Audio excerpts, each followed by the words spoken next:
Bonjour mes amis et salut le TPC 165. 165. 165.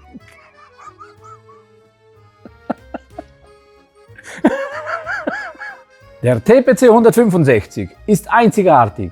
So einzigartig wie der Eiffelturm.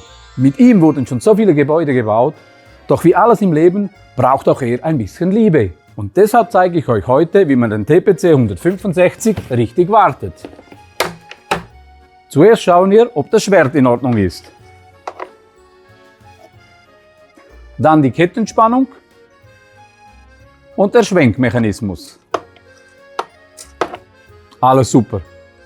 Und immer darauf achten, dass genügend Öl im Tank ist. So einfach geht die Wartung der TPC.